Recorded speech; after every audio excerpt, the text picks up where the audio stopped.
Hey everyone, thanks for coming to my video. So today I'm going to unpack one of these language standards for grade 1. So this standard is to spell untaught words phonetically, drawing on phonemic awareness and spelling conventions.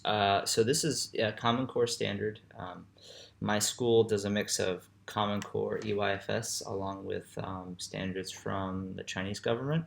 So we kind of pull from a lot of different things. So I chose the standard because I'm currently preparing a group of students to go into primary school. So we do have a lot of spelling, a lot of dictation. So some of the big ideas or goals that we want to take from this would be to spell words that you hear using knowledge of phonics. Knowing the difference between short and long vowel sounds. I find that this is um, can be an issue, especially for this age, that they get confused between the short and the long, and they aren't really sure which letter to use sometimes. Forming letters one sound at a time and really just breaking it down, almost like each letter is a syllable, and you have to break down that letter. Also taking into account grammar rules like vowel teams, word families, digraphs, stuff like this, and then just really paying attention and listening to each sound. Um, so I think the main thing is just being able to sound it out. I think we always hear that phrase, sound it out.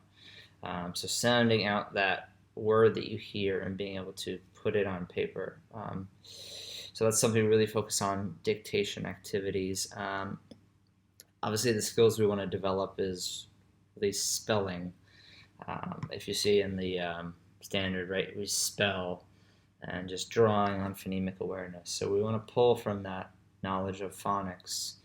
Usually these types of students, if they have a strong base in phonics, it's much easier for them to grasp this material and be able to get through a standard like this dictation standard, where they're having to spell these words they don't really know, but they sound it out.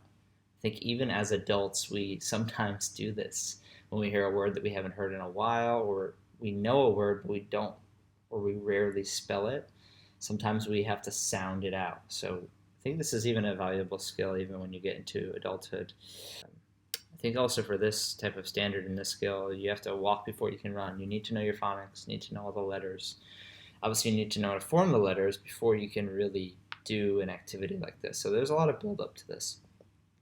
Some activities that I like to do for this type of standard and this type of work would be like a dice game. For example, you could use, let's just say, CVC words, and you have, if you're in the physical classroom, you could paste letters to a dice. You can make your own dice with letters written on it. It's quite easy. And they would roll one of the consonant dice for the C and the C, and then a vowel die for the vowel. So they would roll these three dice, and then they would write down all the letters that they get from the dice game, and then they would have to read that word. So I think this is like a fun way to get them to interact, get them to, I guess, have some control over what they're doing. It's not just like drilling sight words or drilling the dictation or sounding it out or anything like that. It's kind of a fun way to break it up, and so I think that's a great game. Again, you can also do this online. You can do like random letter generators or something like that. So I think this is also a game that you can translate into an online environment. Also, just regular dictation games with like worksheets, where you would have like an audio clip of a word, or you could have the teacher just say words. So, for example, if you're focusing on a specific literacy rule or grammar rule, like for example with like magic E or silent E, and maybe you have like the long A with long E or long I with long E, you could focus on just that specific sound and only say words that have a long A in them. And then the teacher could go through, say the word, and then have the students either fill out a worksheet that has the words and it has missing letters, and they have to fill in the missing letters on that worksheet. or they just have to spell the word outright.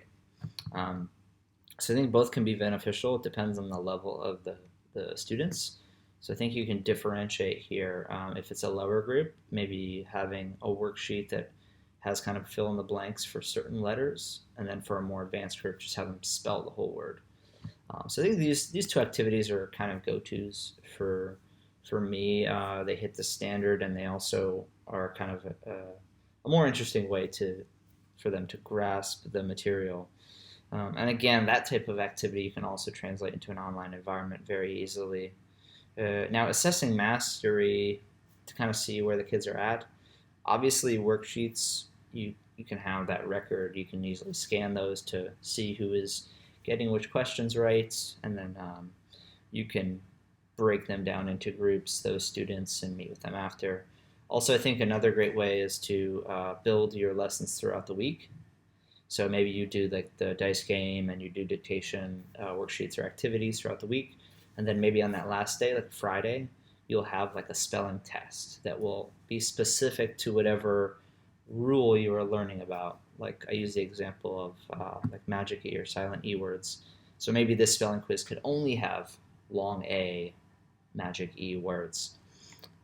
And these would be words that the students would already have seen and they're already familiar with throughout the week. And then you could even spell the words before the quiz and then erase them and then say them. So it depends on the level of your group, but I think that's also a great way to keep track and assess students and who's understanding and who's able to grasp the dictation and be able to spell some of these words just based on phonetics and based on their phonetic awareness. So and even like having a particular book that they write in, maybe they have like a journal or a creative writing book that they would just record all of their spelling quizzes in, and then maybe those books stay at school, and maybe you can collate that data afterwards and just keep track of who's getting which ones right on the spelling quiz. And like I said, then you can group your students homogeneously and figure out ways to differentiate the material to make sure everyone is getting it. So yeah, I think the standard, I mean, we use this quite a bit, especially for now. I work with ELL students exclusively, so this is a huge area that usually is one of the toughest to learn. Obviously, being able to listen, then speak the language, then read the language, then write. So writing's last. So this is kind of the hardest thing to do for most of the students. So listening to this video, and I hope gave someone some ideas on maybe what you could do. Great.